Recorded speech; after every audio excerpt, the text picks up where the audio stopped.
ایک بدماش نے کہا تھا، یہ ان کا مفکر ہی ہے ایک، اس نے کہا تھا مسلمانوں سے 4 چیزیں مٹا دو تو مسلمانوں کا وجود ختم ہو جائے گا۔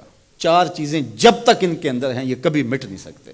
وہ 4 چیزیں کون سی ہیں؟ اس نے کہا ایک قرآن، دوسرا حج، تیسرا جہاد، اور چوتھا حضور علیہ السلام سے عشق۔ یہ 4 چیزیں اگر مسلمانوں سے ختم کر دی جائیں تو ان کا وجود توڑ کے رکھ دیا جائے گا۔ یہ بکھر بھی جاتے ہیں، یہ 4 چیزیں ان کو پھر کھڑا کر دیتی۔ تو قرآن مجید غیر متبدل ایک پیغام حق ہے اور اس کی زیر زبر بھی نہیں بدل سکتی۔ یہاں چچینیا میں اور ان ریاستوں کے اندر جب قرآن مجید چھین لیا گیا اور مدارس بند کر دیے گئے، مسجدوں کو تالا لگا دیا گیا، اور جو سبزی بھی بیچتے تھے وہ سبزی بھی دیتے تھے، قرآن کی آیتیں بھی سکھاتے تھے۔ گھر کے اندر ماں جو ہے وہ کپڑے بھی سیتی تھی اور ساتھ بچے کو بیٹھ کے قرآن مجید حفظ بھی کرواتی تھی۔ تو قرآن مجید ختم نہیں ہونے والا، اور اللہ نے آج بھی، یہ امت کے عروج کا زمانہ نہیں ہے، یہ امت کے زوال کا دور ہے۔ ہر گلی میں، ہر بستی میں، ہر محلے میں حافظ قرآن ہے۔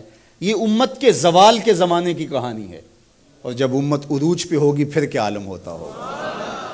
قرآن اس امت کی زندگی ہے، اس امت کی حیات ہے۔ لادینی قوتیں یہ سمجھتی ہیں کہ قرآن کو ان سے چھین لیا جائے۔ میں کہتا ہوں تم میں جرأت ہے تو قرآن کے چیلنج کو قبول کرو۔ قرآن نے کہا ان کنتم فی ریب مما نزلنا علی عبدنا فاتوا بسورۃ من مثلہ۔ قرآن کی مثل ایک کی صورت لا کے دکھاؤ۔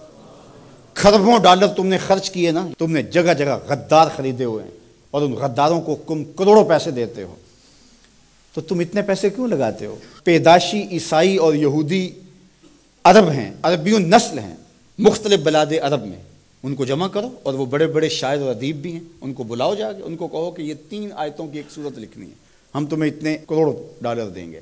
لیکن تیرے سامنے یوں دبے لچے فصحا عرب کے بڑے بڑے، کوئی جانے کے منہ میں زبان نہیں بلکہ جسم میں جان ہے۔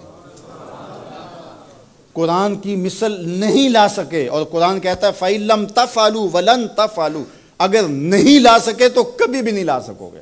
یہ قرآن کا چیلنج ہے، اور یہ کسی بند کمرے میں نہیں دیا، یہ کھلی کتاب میں چیلنج آج بھی موجود ہے۔ جو وکیل بحث نہ کر سکے وہ گالیاں دینا شروع کر دیتا ہے۔ پرے پنچایت میں آپ نے بھی دیکھا ہوگا کہ جو جھوٹا پڑ رہا ہو وہ آگے سے گالیاں دینا شروع کر، لڑائی شروع کر دیتا ہے۔ یہ جو ناروے میں واقعہ ہوا ہے، یہ جھوٹے لوگ ہیں۔ اگر تمہارے میں ہمت ہوتی، تمہارے میں دم ہوتا تو قرآن کی مثل لاؤ نا، 3 آیتیں لاؤ۔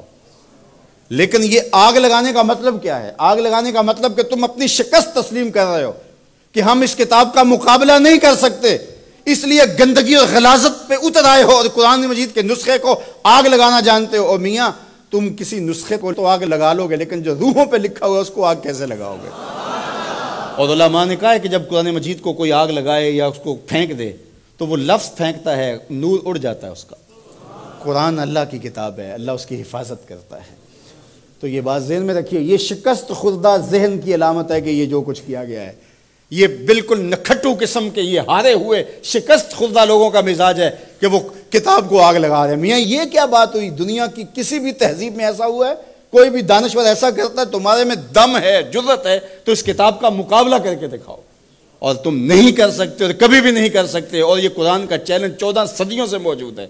بڑے بڑے اہل سخن اس زمانے میں تھے جن کے سخن کا طوطی بولتا تھا، اور جو قادر الکلام شاعر اور ادیب اور فلسفی جو ہے وہ فصحا کہلاتے تھے، لیکن قرآن کا مثل وہ بھی نہیں لا سکے۔ تم کس کھیت کی مولی ہو؟ تو قرآن کل بھی چمکتا تھا، قرآن آج بھی چمکتا ہے، اور قرآن کے اجالے اور قرآن کی روشنیاں باقی رہیں گی۔ تو صاحب یہ بات ذہن میں رکھیے کہ اس کتاب سے ہمیں زندگی ملے گی، کتاب سے کبھی بھی دور نہ ہونا۔ چاہے 2 رکوع روزانہ قرآن مجید کی تلاوت معمول زندگی بنا لو، تمہارا کوئی دن قرآن کی تلاوت کے بغیر نہ گزرے۔ قرآن دن کے اجالوں میں اور رات کی تنہائیوں میں پڑھو، قرآن کے ساتھ جڑ جاؤ۔ یہ کتاب زندہ ہے، بلکہ اقبال نے تو کیا خوب بات کہی کہ فاش گوئیں مانچ در دل مزمرست، این کتاب نیز چیزیں دیگر است۔